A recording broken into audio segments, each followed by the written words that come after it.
This man was sitting on the plane, but his eyes were fixed on the girl next to him. Her legs kept shaking. When the man saw the acne on her face, he could quickly analyze that this girl often stayed up late and ate without control. At this time, the announcement of the arrival at Incheon Airport suddenly rang out. The girl saw this and hurriedly put on her makeup. When the man saw that the girl was applying her makeup incorrectly, he immediately spoke up to stop her. He said that eating too much fat and staying up late would cause her skin to secrete more oil. Clogged pores would lead to acne. She should use a mask to hydrate and soothe her skin first. If she didn't have a mask, she could use a wet cotton pad to balance the moisture on her skin. The man, who was free to observe, discovered that the girl had used the wrong eyeshadow. She also made other mistakes in her makeup, so he couldn't stand it anymore, so he stepped forward to help her. The girl, who looked pale at first, immediately became radiant. It turned out that this handsome man was a famous makeup artist. Jung-hyuk's eyes were like a scanner. He could quickly analyze the makeup problems just by looking at the girl. Soo-yeon had been a trainee for about 10 years in a famous entertainment company. The company had originally sent several girls to participate in a talent show. They were all eliminated, leaving only Soo-yeon. The company's boss told the manager that he had paid a lot for the production cost, and even had the company's famous actor Do-jin as the MC, so the manager had to think of a way to get Soo-yeon into the next round. After listening, the manager promised that Soo-yeon would definitely be chosen. For the show's effect, they specially invited Jung-hyuk to do makeup for the contestants. They also gave him special power to rank the contestants. Jung-hyuk watched the members' rehearsal and noticed that Soo-yeon was not wearing any makeup, so he decided to choose her as his makeup target. In the dressing room, he explained in detail how to apply makeup to suit Soo-yeon's performance style. Jung-hyuk looked at Soo-yeon in the mirror and then suddenly tore off the makeup chart next to her and said he would redesign it. But Soo-yeon seemed to really like this makeup style. While doing Soo-yeon makeup, Jung-hyuk complimented her on how well her eyebrows were taken care of. Soo-yeon was the member whose eyebrows best suited her face shape among the members. She was secretly happy because she did it herself anyway. Moreover, she also really liked makeup. Under Jung-hyuk's skillful hands, Soo-yeon's style had completely changed. When the members saw Soo-yeon, they also exclaimed that she was very beautiful. But then, Soo-yeon asked Jung-hyuk if he could change it a little. Her makeup was a bit too heavy. Jung-hyuk was of course dissatisfied. He excitedly said that she was 7th last time. This week, he did her makeup, so that was a huge advantage. Then he asked if she wanted to be eliminated. Soo-yeon panicked and said no. Since Jung-hyuk said so, she couldn't say anything anymore. Soo-yeon went to the broadcast room to review the rehearsal. She watched the trainees practice on the screen. There were also fan interviews. Everyone was cheering for her. They encouraged her to stay true to herself. Soo-yeon returned to the waiting room, and her best friend came to visit her. She asked her friend how she looked. Her friend said that Soo-yeon was pretty, but didn't look like her at all. Soo-yeon said sadly that this was the problem. This was too pretty and didn't look like Soo-yeon anymore. What if the fans don't recognize her? After thinking for a while, she decided to take out a cotton pad and redo her own makeup. The live broadcast began. Do-jin went on stage as MC. The members were ready. Jung-hyuk was shocked when he saw Soo-yeon. The fact that Soo-yeon had changed her makeup on her own made him extremely angry. After the performance ended, Do-jin went to interview Jung-hyuk about the members' makeup. Jung-hyuk angrily said that he didn't like it at all, but that was makeup. BD saw something was wrong. As soon as he saw it, Do-jin reacted quickly and immediately stopped the interview. Then he smiled at camera and skillfully changed topic to the contestants' hard training. Jung-hyuk took this opportunity to go out to find Soo-yeon. When the two met in the hallway, Soo-yeon ran away. Jung-hyuk chased after her. He asked her why she changed her makeup. The masterpiece he had just completed with great difficulty was ruined by her. After all, there was an age difference between them, so Jung-hyuk couldn't catch up with Soo-yeon, so he shouted loudly from behind that she would definitely be eliminated today. As a trainee for 10 years, Soo-yeon was extremely sensitive to the word elimination. Then she stopped and told him not to do that. She had suffered a lot to get to this day. Before she could say a few words, Jung-hyuk was called by the staff. The show was about to start again. Before the rankings were announced, the company representative received photos of Do-jin being intimate with many different girls from reporters. They even threatened to expose this matter. The director was angry and said that the manager should manage the artist well. After all, Do-jin had used the image of a one-sided lover to get to the present, and from there, he received more than 10 advertising contracts. If he was going to find a girlfriend, he should have just found one, but he kept changing girlfriends. They wanted to use money to solve the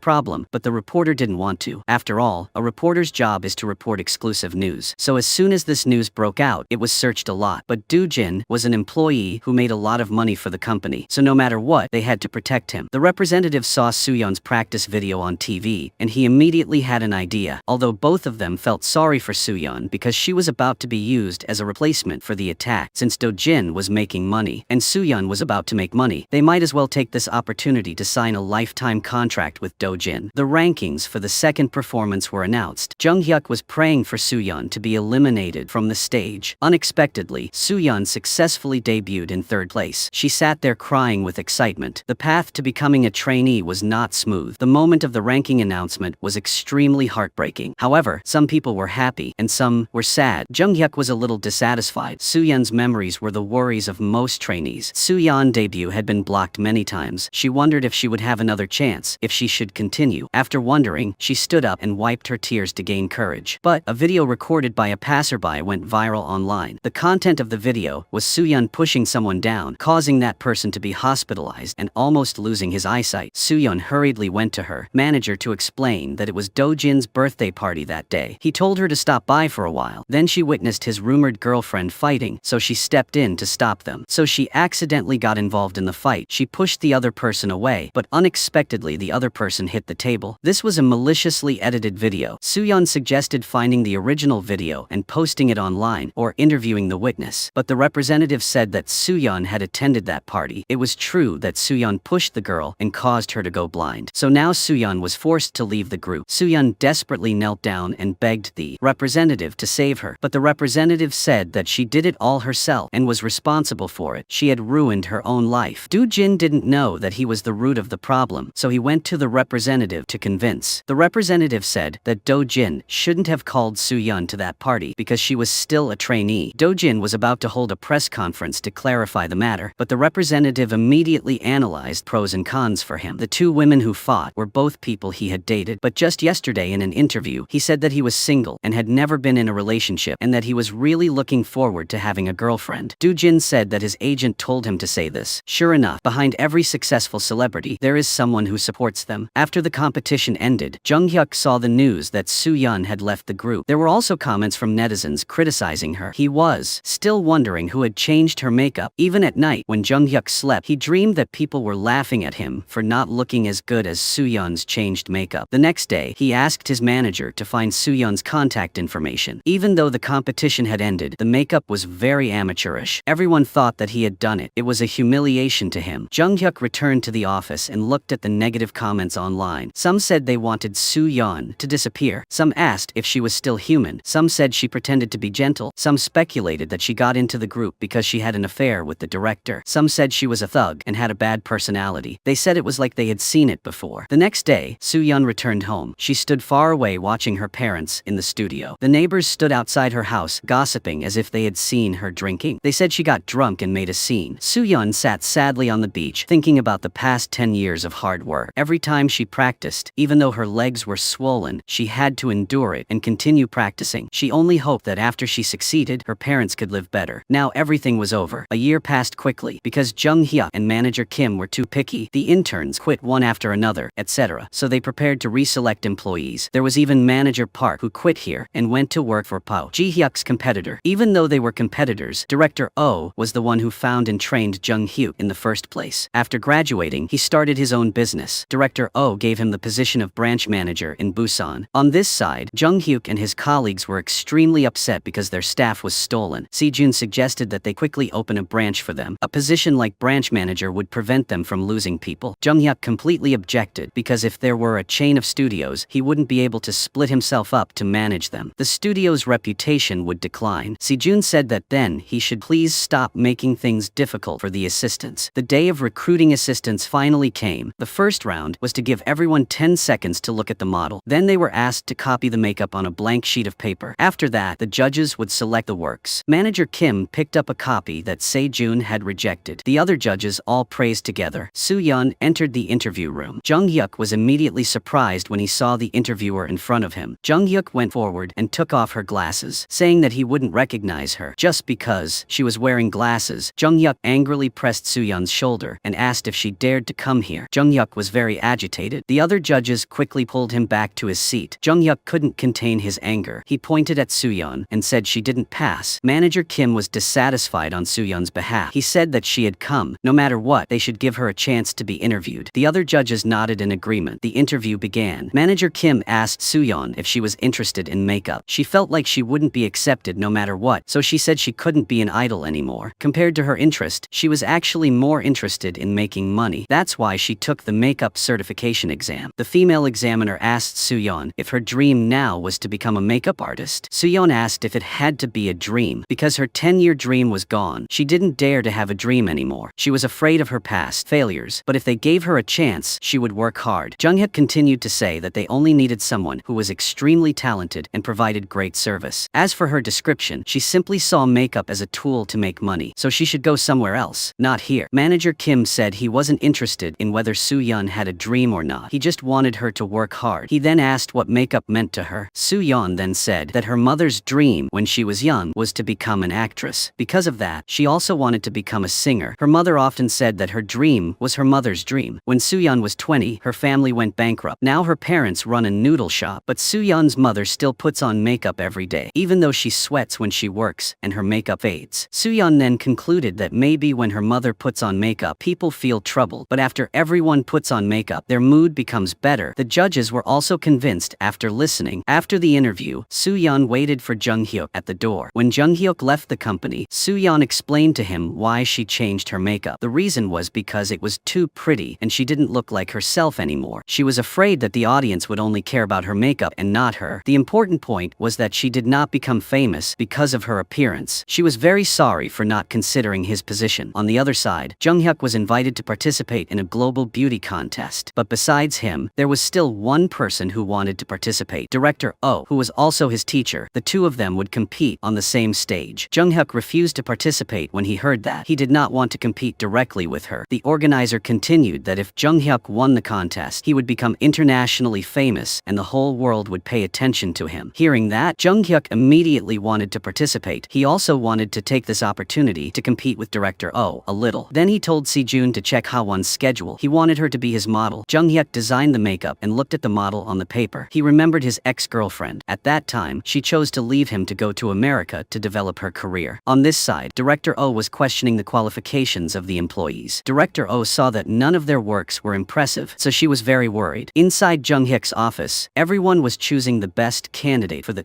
management position. Junghyuk pretended to cough and moved Suyeon's work to the unqualified position. Unfortunately, everyone found out. Everyone voted unanimously for Suyeon to pass the interview. Suyeon was at home looking for a job when she received the news that her interview was successful. Her face could not hide her joy. The appointment with Hawon also came, but Sejun said that Hawon was not feeling well today, so she canceled the appointment. After that, the representatives of the two companies held a meeting together. Director Oh said that the model she chose was Hawon. Junghyuk, on the other side, also seemed to understand something. It turned out that Director Oh used an advertising contract to lure Hawon. This was considered a common practice in the industry. Hawon said that she left Junghyuk to come here, so Director Oh had to treat her well. Director Oh took out the dress that Hawon liked. Hawon immediately smiled. Director Oh really used a lot of tricks. Junghyuk returned to the company in a bad mood. He thought that as long as he got involved with Director Oh, nothing good would come of it. He adjusted the makeup design at the studio and invited Do-jin to be the model. The next morning, Suyeon came to the company early. She wanted to get used to the company environment. After walking around, she discovered that there was also a bathroom. She opened the door and unexpectedly saw Junghyuk taking a shower. She was shocked and didn't know where to go for a moment. When she saw Junghyuk coming out of the bathroom, she confessed that she didn't see anything and immediately ran away. Junghyuk thought that if she didn't see anything here, then she did see it. After opening the bathroom door, he immediately discovered that she seemed to have seen it. Junghyuk returned to the office and met Sejun. He immediately thought of an idea. Junghyuk told Sejun that he smelled bad and should go take a shower. Then Junghyuk told Sejun that there was a problem with the door and that he needed to find someone to fix it. Sejun didn't know anything, so he obediently followed. Junghyuk secretly opened the bathroom to confirm. He discovered that he could indeed see the person inside, but he couldn't see everything. It was a bit of psychological comfort for him. When he was about to leave, he saw Hong-seok standing there. Surprised, Hong-seok wondered how Junghyuk could peek at someone else taking a bath. Sejun heard the noise and ran out in a sensitive manner. Hong-seok looked at Junghyuk and Sejun with a suspicious expression. He thought for a moment and then accepted the truth. Then he promised not to tell anyone else. Suyeon was recruited without any relevant experience. Not only that, she had already passed the interview once, so the staff thought she had an ambiguous relationship and showed hatred towards her. When Suyeon introduced herself to everyone, no one applauded. When the senior assistants selected new assistants, no one chose her either. But in the end, she was accepted into Assistant Lee's team because Suyeon had no no experience, she was often complained about by her seniors when working together. After Soo-yeon started working, the first VIP guest she welcomed was Do-jin. Both sides were very surprised. Hong-seok asked Soo-yeon to use toner number 2 on Do-jin. Soo-yeon didn't know which toner number 2 was. Do-jin, based on previous experience, said it was the second one from the left. Soo-yeon started to soak a cotton pad with toner and applied it to his face. When they went out, Soo-yeon expressed that she wanted Do-jin to change to another beauty salon because when she saw him, she would remember the past. After all, Do-jin still had a lot of work to do, but she had nowhere else to go. It was very difficult for her to find a job here. Hearing that, Do-jin felt a little bitter. It had been a long time since he had seen her. Do-jin asked if they were still friends. Soo-yeon said she wasn't sure. Do-jin even asked why. He then apologized to her and expressed his intention to make it up to her. Soo-yeon said that they shouldn't see each other for a while because just seeing him would remind her of those unhappy things. She couldn't pretend that the past things had never happened. Jung-hyuk understood what she meant, so he stopped trying to persuade her. Sejun saw the dust on Jung-hyuk and helped blow it away. Hong-seok saw this and smiled meaningfully. Soo-yeon saw the makeup design and seemed to have some ideas of her own. The next day, Do-jin came to Jung-hyuk's studio with a face full of acne. Everyone searched for the cause of his allergy. Hong-seok was worried that Jung-hyuk would be angry, so he begged Do-jin to say that he was allergic to seafood. Otherwise, everyone would be fired. After seeing Do-jin, Jung-hyuk was extremely angry. Do-jin admitted that he was allergic to seafood, but Jung-hyuk knew at a glance that this was clearly the cause of using cosmetics incorrectly. Everyone took turns explaining their makeup steps from the day before. Then Soo-yeon took out the lotion that she had given to Do-jin yesterday. Jung-hyuk saw the problem and immediately found out. It turned out that Soo-yeon had mistakenly taken a toner that contained alcohol. Do-jin was allergic to it. Jung-hyuk was angry and immediately fired Soo-yeon in front of everyone. The whole group was also kicked out of the makeup room. After this incident, Soo-yeon kept apologizing. Jung-hyuk said a philosophical sentence about apologizing, which was that apologies can only be used in situations where there is a chance of saving the situation. After being fired, Soo-yeon went upstairs and thought of an idea. She hurriedly ran home and rummaged through her things. After a while, Soo-yeon found what she was looking for and went to Do-jin's house. But the female manager stopped Soo-yeon at the door because the senior manager had reminded her not to let the two of them get close to each other. This was not good for Do-jin, so Soo-yeon stubbornly sat in front of the door. Finally, the female manager felt pathetic and let Soo-yeon in. The campaign to help Do-jin regain his beautiful skin began. All fried foods and carbonated drinks were banned. Do-jin also had to exercise and sweat to detoxify. Soo-yeon even made a special mask for him. She applied ointment on him and reminded him to sleep well. Only then did Soo-yeon know that Do-jin had suffered from severe insomnia since a year ago. Sometimes he needed to take sleeping pills to sleep. Soo-yeon asked if it was because of her problem that he was like that. She finally understood that he was also suffering and thinking a lot because of that problem. Do-jin said that even so, it couldn't compare to what she had experienced. Everyone left the room and advised Do-jin to sleep well. However, Do-jin whined and said he couldn't sleep. Do-jin insisted that Soo-yeon sing for him. The two of them practiced singing again like they used to. To suit Do-jin's skin condition, Jung-hyuk changed his makeup style. Jung-hyuk was worried, so he personally went to Do-jin's house to check on the situation. Jung-hyuk knew that Soo-yeon was always here taking care of Do-jin. He also saw the skincare products that Soo-yeon brought on the living room table. Meanwhile, Director Oh was preparing for the photo shoot. As soon as she entered the door, she asked her assistant to help her change into her sneakers. Then she started to do Ha-won's makeup. After Ha-won changed to the second set, they continued to take pictures continuously. Ha-won was indeed a very beautiful photo model. Jung-hyuk on this side was still constantly changing his makeup style, but in the end, he still didn't get a satisfactory photo shoot. Soo-yeon was always by Do-jin's side to take care of him all night. The next day, the pimples on Do-jin's face had reduced a lot, so they were able to take pictures as planned. Soo-yeon also joined the set as Do-jin's assistant. Compared to Director Oh's makeup style, Jung-hyuk's is more artistic. Sejun was amazed when he saw the photo. Sejun hugged Jung-hyuk and said that he would stick with Jung-hyuk for the rest of his life. Hong-seok silently congratulated them on their happiness. After the filming ended to Jung-hyuk again, seeing Soo-yeon's skin condition, he knew that she had tried very hard to correct her mistakes, so he agreed to give her another chance. The company regularly checks the employees' nails. Their cute appearance made Soo-yeon laugh out loud. The two directors participated in the interview. They accidentally revealed that they were preparing their own new products. Then Jung-hyuk went to the lab. He secretly read the results of the researchers' experiments. At night, Soo-yeon did her friend's makeup for her live stream. She wanted to try the makeup that Jung-hyuk designed for Do-jin, but there wasn't enough time, so Soo-yeon drew panda eyes. After finishing her makeup, Soo-yeon's friend danced on the live stream. Then she started the challenge of eating 5 packs mix of ramen she ate while answering fans' questions. She said that she was originally a trainee at an entertainment company. She was eliminated just because she ate 3 chicken buns. However, that was actually good for her. The company really forbade too many things. They forbade using cell phones, they also forbade traveling and dating. In general, she couldn't do anything. On the contrary, when she became a streamer, she could do whatever she wanted. More importantly, after graduating, she couldn't find a suitable job, but live streaming helped her make money. This is an overview of the current employment situation of many trainees in Korea. The next day, Sejun came to Jung-hyuk and said that another assistant wanted to resign. It was the new assistant who had just started working with Soo-yeon. Jung-hyuk had a headache when he heard that. Jung-hyuk immediately went to manager Kim to talk to him. Jung-hyuk wanted to know why the assistant had quit after only 3 months. Manager Kim explained that the new assistant accidentally dropped a makeup brush, but she didn't clean it properly and instead dusted it off with her skirt. Manager Kim had seen her entire action at that time. Manager Kim had thrown the food next to her on the ground, and he told her to pick it up and eat it. He also said that she was unprofessional and had no work ethics. After she apologized, Manager Kim continued to ask if she would also eat food that fell on the ground or pick up contact lenses that fell on the ground and wear them. Manager Kim talked for a while, and the new assistant immediately wanted to cry. Manager Kim was actually right. Jung-hyuk couldn't hold back anymore when he heard that. He said that if the brush fell on the ground, how could he pretend not to know and pick it up and use it directly? So he immediately stood on the same side as Manager Kim. But Sejun was worried about the company, so he told the two of them to look at themselves. That evening, Soo-yeon was still at the company fixing her eyelashes when she received a call from Do-jin. He told her about his situation in Thailand. He also said that he followed her instructions and his skin condition had improved. Do-jin was very happy to hear Soo-yeon's compliments, so Do-jin whined and asked Soo-yeon to sing for him. Seeing that no one was around, Soo-yeon sang a song. Jung-hyuk happened to hear it on his way home from work. He naturally leaned against the door and eavesdropped. Didn't expect Sejun to come to the company after drinking and cause trouble. Jung-hyuk and Soo-yeon took him to the car together. Since they couldn't find Sejun's home address, they could only take him to Jung-hyuk's house. After entering the house, Sejun started vomiting. Jung-hyuk immediately moved away. Unexpectedly, Soo-yeon was behind and couldn't avoid it, so she got caught in Sejun's vomit. After Soo-yeon finished showering, the doorbell rang. Soo-yeon went to open the door, and Jung-hyuk's girlfriend, Ji-yoon, was standing in front of the door. Ji-yoon looked at Soo-yeon in surprise. Ji-yoon told Jung-hyuk that after she left, he was going to play around like this. At this time, Jung-hyuk, who was next to him, also acted like that. Soo-yeon used the excuse of drying her hair to leave, but she hid in the bathroom to eavesdrop on them. It turned out that Ji-yoon wanted to return to her career, and she wanted Jung-hyuk to help her with her makeup because she was most beautiful when he did her makeup. Jung-hyuk told Ji-yoon not to appear again and closed the door. Ji-yoon leaned against the door and cried. The person who had left reappeared, making Jung-hyuk confused. Many years ago, he accidentally met her with the rich boss. She even introduced him as her makeup artist. Not long after, she married a rich man. After Soo-yeon finished cleaning up, Jung-hyuk took her home. In the car, Soo-yeon asked about Jung-hyuk and Ji-yoon's relationship. Jung-hyuk replied that they had dated before Ji-yoon got married. After Jung-hyuk took Soo-yeon near the house, he turned on the car lights to light up the dark road for her. On the way home, Jung-hyuk kept thinking about Ji-yoon's face. In the car, Ji-yoon said she wanted to go home. The driver said today was a once-a-month day off, but Ji-yoon still insisted on going home. When Ji-yoon entered the house, she saw her husband being intimate with another girl. Ji-yoon picked up the vase and threw it on the ground, declaring that she was home. The girl was naturally disappointed and left. So this is what it means to take a break once a month. The husband chased Ji-yoon into the dressing room. Ji-yoon said that others would laugh at him. Having such a beautiful wife in the house and still having an affair, she also said that he should know enough. But the husband grabbed her hair and said that he wouldn't divorce her anyway. They should just continue living like this. The next day, without any prior arrangement, Do-jin came to find Soo-yeon. He also brought her favorite vanilla skim milk and syrup. Soo-yeon said that it was just regular milk and 2 spoons of syrup because she didn't need to lose weight anymore. She could eat whatever she wanted. Then Soo-yeon carefully examined Do-jin's acne. She applied toner before putting on his makeup. Unexpectedly, when Soo-yeon's fingers touched Do-jin's skin, his heart beat faster. Since the new assistant had resigned, the work was redistributed. Assistant Hyun-dan assisted Jung-hyuk. Soo-yeon and Hong-sok assisted manager Na. Once, while preparing for makeup, the female star asked to do her makeup while looking at her phone. She complained that Soo-yeon was too rough. Then she complained that the coffee Hong-sok got was from Ethiopia, not Colombia. Soo-yeon continued to prepare her makeup, but the female star got mad. She said that Soo-yeon's hand pressure was too strong and would cause wrinkles. The female star stood up and pushed Soo-yeon to sit down on the chair. She kept rubbing Soo-yeon's face. Jung-hyuk heard the noise and walked over. The actress said that she was only doing the same thing Soo-yeon did to her so that Soo-yeon would know how much pain she had just suffered. Jung-hyuk told her to look at the employee uniform Soo-yeon was wearing. It had another family's precious child written on it. He asked her to leave, saying that the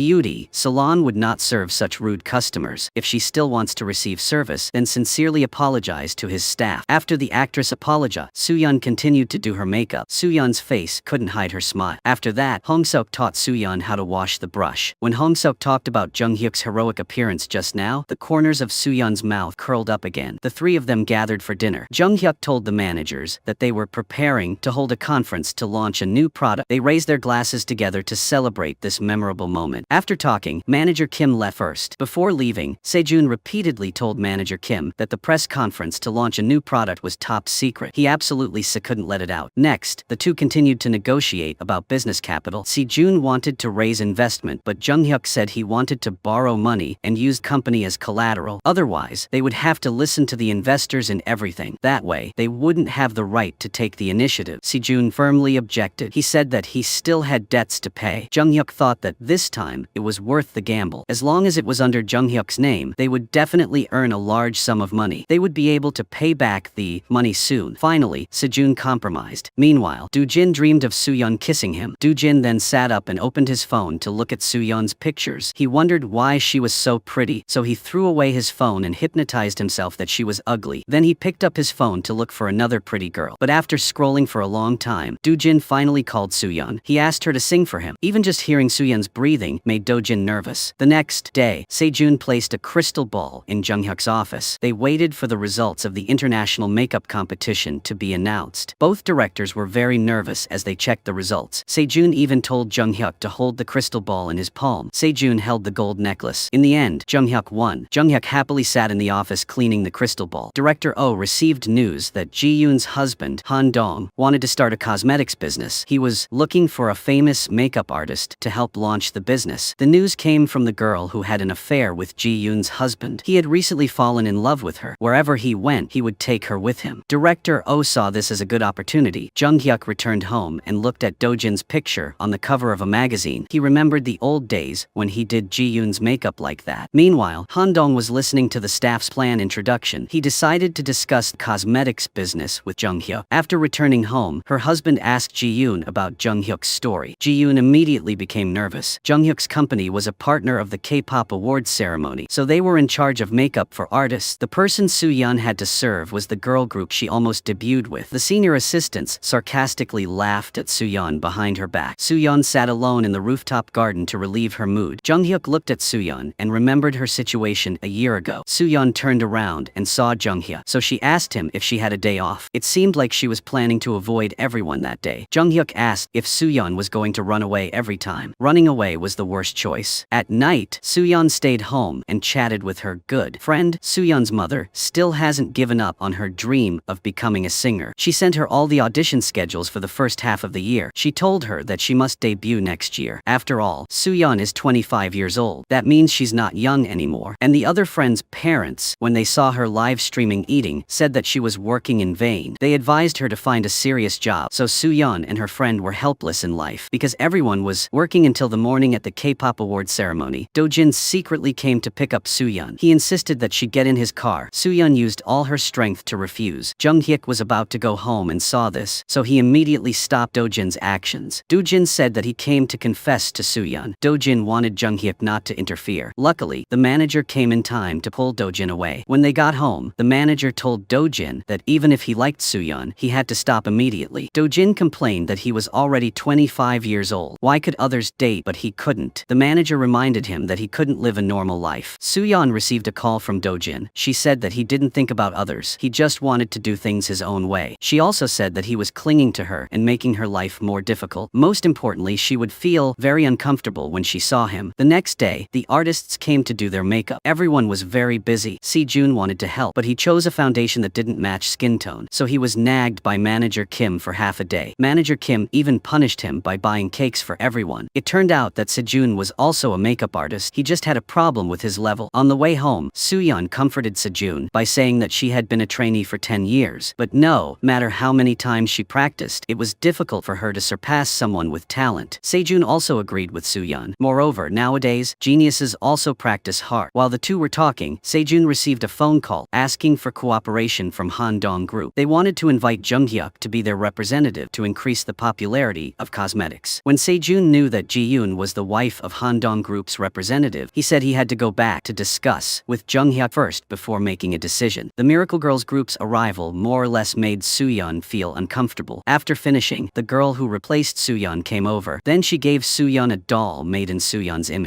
Soo-yeon cried after seeing it. Junghyuk went in to see if Soo-yeon had finished cleaning up and happened to see this scene. He mistakenly thought that the Miracle Girls members had done something to Soo-yeon. Soo-yeon said that she had resolved the knot in her heart for so long. She originally wanted to run away from today, but luckily she didn't. Now she can completely let go of the past and live again. Junghyuk patted Soo-yeon's head as a sign of encouragement. After work, Sejun wanted to discuss with Junghyuk about cooperating with Handong Group, but he couldn't find an opportunity to speak, so he could only temporarily give up. Meanwhile, Director Oh received internal information that Handong Group confirmed its cooperation with Junghyuk. Ji-yoon went to Junghyuk's company and asked the driver how it was. The driver then gave her a piece of paper. Ji-yoon took off her necklace as a reward. She said that she could only give him this and hoped he would accept it. She turned around and saw Junghyuk returning to the company. In the car, Soo-yeon was sitting in the passenger seat. Ji-yoon suddenly felt an indescribable pain in her heart. Before borrowing money, Sejun told Junghyuk about the cooperation proposal of Handong Group. The domestic cosmetics industry is currently in a saturated state. Even big companies may not be able to succeed. The risk factor is high, so they should cooperate with big companies first to accumulate experience. It can also be considered as a stepping stone for them to succeed. As for new products, they should postpone it for another 3 years. Such cooperation also has free studios nationwide, and in Asian countries, they can also get shares. This is a project that will definitely be profitable. Junghyuk looked at the plan, but after seeing the name of the partner company, Junghyuk immediately refused. Junghyuk took the documents and went to the bank to borrow money. After successfully applying for the loan, Sejun called to refuse to cooperate with Handong Group. Handong couldn't accept being rejected by a makeup artist, so he went straight to Junghyuk's office to ask for a collaboration. But Junghyuk couldn't help but say that Handong was just here to make money and had no knowledge of cosmetics. Junghyuk still refused the offer. Gandong was curious how long Junghyuk could hold on. Ever since he liked Soo-yeon, Do-jin began to ignore the actresses around him. He admitted that he had someone he liked. Even though she wasn't as pretty as the Yi actress, he still liked her. Soo-yeon met best friend on the way home from work. The friend happily shared the story of her meeting a fan on the way. Soo-yeon exclaimed that she was already 25 years old and had never been on a picnic. Soo-yeon had also missed her studies and she couldn't fall in love. The best friend comforted Soo-yeon that she had worked hard for so many things in the past 10 years and that no one else could do that. Do-jin appeared in front of Soo-yeon again. He gave her flowers to apologize for his previous behavior. Then he went into the confession scene. He nervously waited for her answer. Soo-yeon replied that she had no feelings for him. She only saw him as a friend. After saying that, she put down the bouquet of flowers and left. Do-jin was sad alone. The female manager saw Do-jin's mental state. She exclaimed that this time he seemed to really like Soo-yeon. It was the first time she was confessed to, but the one who confessed was Do-jin, which made Soo-yeon a little disappointed. Handong was having fun in the karaoke bar, but he still held a grudge against Junghyuk. He ordered his subordinates to investigate Junghyuk in detail. No matter what, he would make Junghyuk kneel down and beg for forgiveness. The sexy girl next to him heard everything. He drank a lot and went home angry with Ji-yoon. Ji-yoon couldn't hold it in anymore and argued back. In his building, he took his own elevator, and she was like a bird trapped in a cage. Her husband thought that if that was the case, he would build a Pilates studio in their home. From now on, he forbade her from leaving the house. Suddenly, he discovered that the necklace around her neck was missing. Ji-yoon replied that it was probably gone. He pushed her against the wall. The nanny downstairs prepared an ice pack for her. After beating his wife, the husband left her a message. He said that he had to go to Hong Kong for work, and he told her to take her card and go shopping. Ji-yoon threw the bank card into the trash. Then she sat in front of the mirror, looking at the wound on her face, and sighed. Ji-yoon picked up the makeup box that Junghyuk had given her long ago. She remembered that he had said that all the products in it were suitable for her, so she could just use one. Ji-yoon threw away the concealer. She said that she had no flaws. At that time, she had a very cheerful smile. End of the flashback. Ji-yoon took out a concealer to cover the scar. Ji-yoon then packed all the valuables. The nanny asked Ji-yoon where she was going. Ji-yoon asked the nanny to tell Handong that if he came looking for her, she would kill him herself. Then she left without hesitation. After leaving, she turned off her husband's phone. She went straight to the address the driver gave her last time. After arriving at the kindergarten, she went to find her friend. The two of them sat in the park and chatted. Ji-yoon asked her friend to help her prepare for her comeback. Jung Hyuk personally checked the production process of the product. The three of them planned to send Jung Hyuk out when promoting, mainly large beauty salons and pharmacies. Of course, there was also online. Everyone was excited for the upcoming debut. In order to prevent Do Jin from contacting Soo-yeon, the company specially changed Do Jin's makeup studio to director Oh's studio. But manager Kim reprimanded the staff for making mistakes that caused Do Jin's face to break out, so he changed the studio. Manager Kim punished them by cleaning the makeup table. Jung Hyuk found out about this and went to Soo-yeon to talk. Soo-yeon told him that it was because of her selfishness that she made Do Jin change to another makeup studio. She hoped that he could change to another makeup studio. She was very sorry for the loss she had caused the company. If the company needed her to leave, it would be fine. Jung Hyuk said that she was a member of their extended family, so he would absolutely not abandon his family first. Soo-yeon breathed a sigh of relief. She was afraid that her boss would get angry. After all, Jung Hyuk was really quick to anger. With the help of her friends, Jiun rented a cozy little house. The two of them discussed selling all their branded goods. They could definitely make a lot of money. Ji-yoon talked about how she wanted to return to the industry. The friend replied that Ji-yoon had said it was boring at first, so she chose to get married and run away. But why did she want to return now? But Ji-yoon said that the place she ran away from was truly hell. She would first open an artist management company and then let her friend be the director. No matter what, she would fight her husband to the end. After work, So-yeon remembered Jung Hyuk saying that she was family. Then he comforted her and protected her in front of customers. And there was also the embarrassing scene where she saw him taking a bath. When she got home, Soo-yeon saw Jung Hyuk in a magazine and showed it off to her friend. The friend sensed Soo-yeon's feelings, so she said that Jung Hyuk was not good. The friend will introduce men to Soo-yeon. She turned to look at her fan base. To celebrate her approaching 300,000 fans, she was going to do something special. She planned to dress herself up as a pig and livestream. She said that male fans didn't want that kind of thing. They were more interested in cute or sexy styles anyway. Soo-yeon replied disdainfully that pretending to be pretty would make others hate her. A group of fans stopped Do Jin to ask for a photo. Do Jin said not to be so late next time. They were all so pretty that it would be dangerous to walk on the road. When Han-dong got home, he immediately looked at the dashcam video from the car for the past 3 months. Unfortunately, a few days ago, the car had a problem and was replaced with a new one. Ji-yoon had been away for a few days and he hadn't heard from her, so he was furious. He got angry at the servants and told them to get lost. He also warned them not to gossip or they would not have a good ending. Then he went upstairs and entered the dressing room. He found that all the valuables had been taken. In a fit of anger, he smashed the furniture in the room like crazy. The next day, he ordered his personal secretary to find Ji-yoon and reminded them not to let the news get out. On the other side, Soo-yeon was in the break room watching assistant Hyun-dan carefully clean the makeup box. She admired him very much. She was still trying to save money for her first makeup box. Today, a Bae, legendary figure, suddenly visited. It was Chairman Jun, who used 5 million won to start a business. But in the end, she was the one who developed her company into a public company. Every time the shareholders meeting was approaching, she would always come here to get her hair done. The makeup artists on the side were discussing the president's makeup. Jung Hyuk didn't dare to look straight. Manager Kim had wanted to try doing makeup for President Jun before, but in the end, he was forcibly dragged out of the room by the security guard. Jung Hyuk was dissatisfied, so he personally appeared. However, he was also flatly rejected. With no other choice, Jung Hyuk called all the staff together. He took out a cute makeup box. Then he announced that whoever could convince President Jun to accept makeup, he would give that person this makeup set. This was a handmade makeup set made by a world-class designer. Soo-yeon knew right away that this was what she was missing. Soo-yeon immediately came up with the idea of doing her own makeup. Soo-yeon planned to use a mirror to make President Jun agree to do makeup. Then Soo-yeon entered the room. First, Soo-yeon let President Ju see the same makeup. Then So-yeon would remove her makeup and reveal her bare face. Soo-yeon then slowly told the story of her past as a trainee. When she was young, everyone praised her for being pretty. But after entering the company, she discovered that there were many pretty kids, so she used heavy makeup to make herself stand out. As a result, she still couldn't debut. President Jun told Soo-yeon to get straight to the point. Soo-yeon continued to say that makeup was to stand out more, and the president's face had very beautiful features, but the colors and bold lines made her look stronger, so people would feel that she was unapproachable. The president thought that she needed this kind of aura. Soo-yeon's behavior was somewhat impulsive. Assistant Hyun-dan continued to request, but the president firmly asked them to go out. The nephew standing behind looked at the president's makeup and sighed. Finally, the president agreed to do the makeup. Jung Hyuk did the makeup for the president in a gentle but charismatic way. Even the nephew praised her beauty. The three people who got the makeup box played rock, paper, scissors, a game that decided the outcome. The two male assistants were eliminated eliminated one after another but found all kinds of reasons to play again. Soo-yeon was determined to protect this rare makeup box. Then Jung-hyuk brought the mini version to Soo-yeon. Soo-yeon also reaffirmed the position of makeup work in her heart. It was no longer just a money-making tool. She wanted to become a makeup artist who could influence people like Jung-hyuk. Jung-hyuk also praised Soo-yeon for her talent. Soo-yeon was extremely happy to hear the compliment. Soo-yeon shared with her friend that Jung-hyuk had praised her for her talent in makeup. When she was a trainee, people always criticized her for singing badly and dancing badly. Her face also needed surgery. No one had ever praised her. Meanwhile, Director Oh knew that Jung-hyuk had rejected the cooperation project with Handong Group. Ji-yoon had left home. After hearing the news, Director Oh went to see Ji-yoon's husband. She pretended to meet Handong by chance and chatted with him. She also said that if he needed help, he could contact her at any time. Then she left on her own so as not to bother him. Director Oh called back halfway. In fact, all of this was under Director Oh's control. After dismissing the unrelated employees, Handong asked Director Oh to help him find out news about Ji-yoon. Director Oh readily agreed. Handong said that he would definitely repay her. Director Oh then revealed that Jung-hyuk was Ji-yoon's ex-boyfriend. It turned out that the two of them could not break up. Handong immediately understood why Jung-hyuk rejected him. He was extremely angry. On the day Jung-hyuk launched his new product, Handong, seeing this news, he wanted to launch a new product to assert his position with his rival. He proposed to cooperate with Director Oh to destroy Jung-hyuk's career. Then he investigated where Ji-yoon lived. He immediately went to Ji-yoon. He accused her of still loving Jung-hyuk, which was why she didn't go home. After saying that, Handong wanted to take Ji-yoon home. No, Ji-yoon raised her hand to slap him. He angrily took off his watch and started to attack her. Luckily, Ji-yoon's friend returned in time and rescued her. After work in the evening, Soo-yeon was not used to the job, so she stayed to work overtime. Jung-hyuk invited Soo-yeon to eat his favorite cake and ramen. Soo-yeon wished she could finish the bowl of noodles immediately. She said that when she was a trainee, if she gained 500 grams, she would have to starve for a day. But now she can eat whatever she wants, so she feels really happy. While they were talking, the doorbell rang. Soo-yeon opened the door and saw Ji-yoon at the door. Ji-yoon asked Soo-yeon how old she was. Knowing that Soo-yeon was 25 years old, Ji-yoon sarcastically said that youth is an advantage. Seeing 2 boxes of noodles and dumplings on the table in Ji-yoon's house, she was a little unhappy. Ji-yoon told Soo-yeon to leave first so that she and Jung-hyuk could talk privately, but Jung-hyuk held Soo-yeon back. In a difficult situation, Soo-yeon made an excuse that Jung-hyuk promised to take her home, so she would go change her clothes first. When there were only 2 people left, Ji-yoon said bluntly that she was getting a divorce. Ji-yoon also asked if Jung-hyuk was happy. She wanted him to quickly end things with Soo-yeon. Don't joke around with young girls anymore. Jung-hyuk thinks that the feelings the two of them once had are just jokes and don't have real feelings. Soo-yeon appears after changing her clothes. Jung-hyuk grabs Soo-yeon's hand and affectionately calls her Yeon. Then he pulls Soo-yeon away, leaving Ji-yoon angry and helpless. Ji-yoon follows behind and shouts Jung-hyuk's name. Jung-hyuk ignores her and drives away. Halfway there, an image of Ji-yoon using concealer to cover up the bruises appears. In his mind, he stops the car and tells Soo-yeon to go home first while he returns to the company's front door. He asks what the injuries on her face are. Ji-yoon feels wronged and hugs Jung-hyuk. Soo-yeon stands far away and sees this scene. Jung-hyuk pushes Ji-yoon away. After all, at first, this woman was determined to leave him. Ji-yoon is extremely regretful and keeps apologizing. She begs him to accept her love again. Jung-hyuk drove away without saying anything. Ji-yoon squatted on the ground and cried bitterly. Jung-hyuk was confused as he remembered that Ji-yoon had proposed to break up with Jung-hyuk because she wanted to be rich. She had been dating the other person for 3 months. Jung-hyuk could only keep quiet when he heard that. Not only that, Ji-yoon also asked Jung-hyuk why he didn't hold on to her. Jung-hyuk helplessly said that they had been in love for 6 years. After she became famous, they could only meet secretly. Because of her career, he had endured until now. After saying that, Jung-hyuk held on to Ji-yoon but was rejected. The next day, Handong warned Jung-hyuk that he would regret what he had done. Soo-yeon had no experience in love, so she asked her friends for advice. She was pretending to be a couple with a man, but this man wanted to get back with his ex-girlfriend. The friend firmly explained that she was jealous. Moreover, that man was not a good person. He used Soo-yeon to provoke his ex-girlfriend, so he must still have lingering feelings for her. On the other hand, Do-jin was not satisfied with the change of makeup artist. He deliberately criticized Director Oh's makeup skills. Director Oh changed his makeup over and over again, and finally, she angrily chased Do-jin out. She remembered Han-dong's suggestion to join forces to defeat Jung-hyuk. Jung-hyuk was concerned about whether Soo-yeon got home safely last night, but he couldn't find the right words to ask. Then the 3 of them discussed. Jung-hyuk suggested a gift to celebrate the launch of the product. Whether it was a regular customer or a VIP customer, they would be given a full set of full-size products. See Sejun was afraid of wasting money when he heard that, but he agreed in the end. Do-jin happily went to Jung-hyuk's studio to get her makeup done. The female manager taught Do-jin how to pursue Soo-yeon. She told him to start by pretending to be a friend to stay by Soo-yeon's side. Then he slowly showed his masculinity. As soon as he got to the makeup room, Do-jin did 100 push-ups. Ji-yoon told her friend that this time she was determined to get a divorce. The luxury goods she sold were just enough to buy 2 houses in Gangnam. They could use the rest as investment money to start over.